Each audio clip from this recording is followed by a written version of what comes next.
Assalamualaikum warahmatullahi wabarakatuh. Salam sejahtera untuk kita semuanya.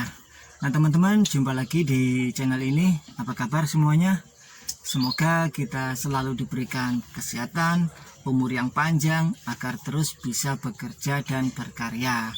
Nah teman-teman, pada kesempatan kali ini kita akan coba sharing tentang apa saja yang sebaiknya kita lakukan setelah kita membeli mobil bekas, terutama mobil yang usianya sudah sekitar 10-20 tahun ke atas ya. Jadi ya boleh dibilang mobil sudah cukup berumur.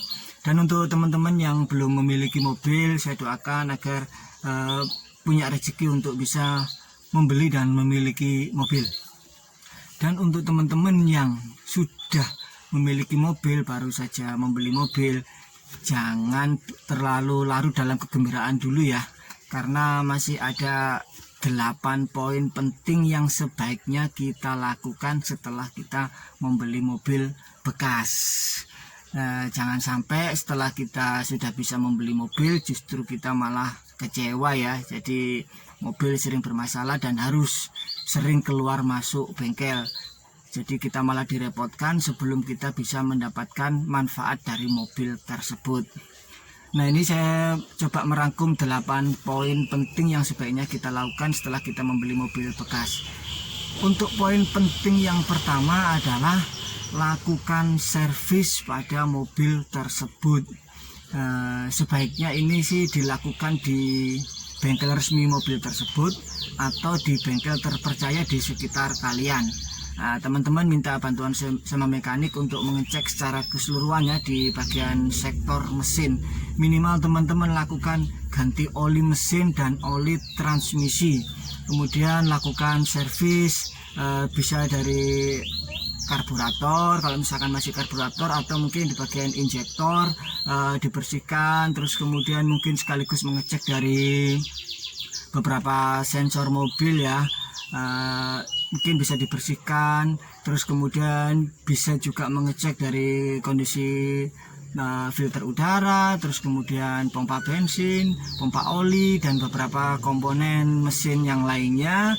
Terus kemudian pertimbangkan juga bagian-bagian mana yang harus segera diganti atau masih bisa diperbaiki, tujuannya untuk meminimalisir biaya. Itu poin penting yang pertama. Terus kemudian poin penting yang kedua adalah cek kelistrikan dan pengapian pada mobil tersebut. Ini penting, dan ini kita minta bantuan mekanik untuk mengecek secara keseluruhan ya, dari komponen kelistrikan dan pengapiannya.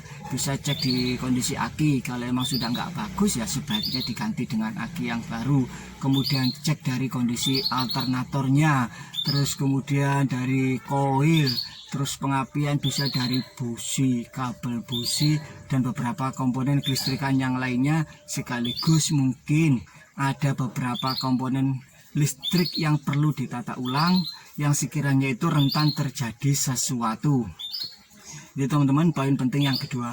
Terus kemudian poin penting yang ketiga adalah cek dan servis pendingin mesin, yaitu dari komponen misalkan dari radiator, cek kondisi radiatornya ada kebocoran apa tidak. Terus kemudian dia sebaiknya diservis, dibersihkan, diganti dengan air pendingin yang baru. Terus kemudian cek juga di bagian misalkan seperti termostat, terus kemudian dari selang-selang radiator, terus kemudian dari kipas radiatornya, dan beberapa komponen pendingin mesin yang lainnya, untuk menghindari mobil overheat pada saat kita gunakan berkendara. Terus kemudian poin penting yang keempat adalah cek bagian kaki-kaki mobil.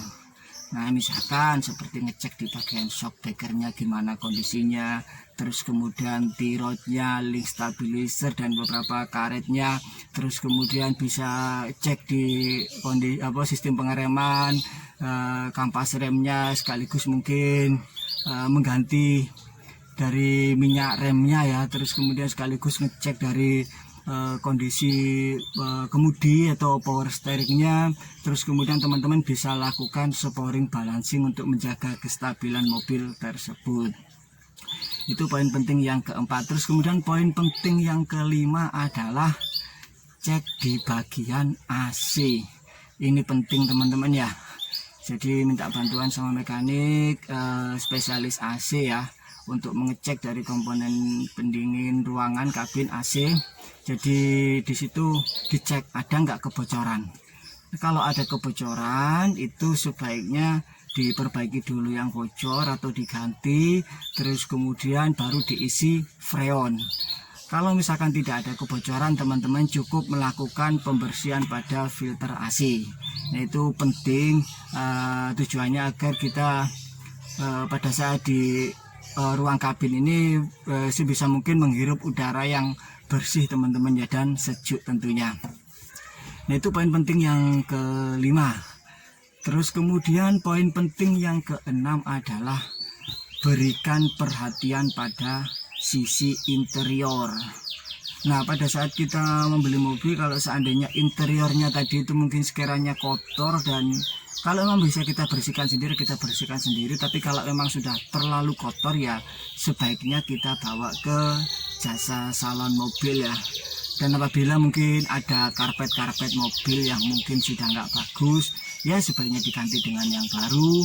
Terus kemudian apabila menemukan jok yang kok sekiranya sudah sobek, nggak rapi dan sebagainya, mungkin teman-teman bisa di backlit ulang atau mungkin di cover, karena ini penting. Jadi interior ini kan ibaratnya seperti kamar kita ya, sebisa mungkin harus bersih, wangi dan rapi. Dan mungkin teman-teman juga bisa menambahkan dari fitur-fitur tambahan. Mungkin kalau misalkan audionya kurang marem ya, teman-teman bisa menambahkan audio yang lebih bagus lagi, menambahkan pewangi dan beberapa aksesoris yang mungkin kita perlukan untuk di bagian ruang interior.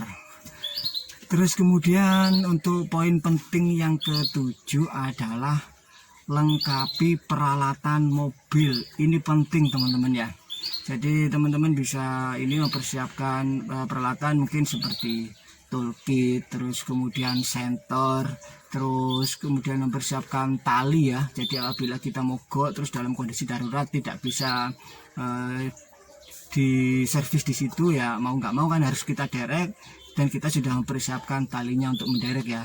Dan teman-teman juga mengecek kelengkapan bawaan dari mobil seperti dongkrak, terus kemudian bisa jadi kunci roda, segitiga pengaman itu ya, terus P3K, dan mungkin teman-teman bisa mempersiapkan juga seperti sekring dan relay atau mungkin ya kabel untuk menjemper ya.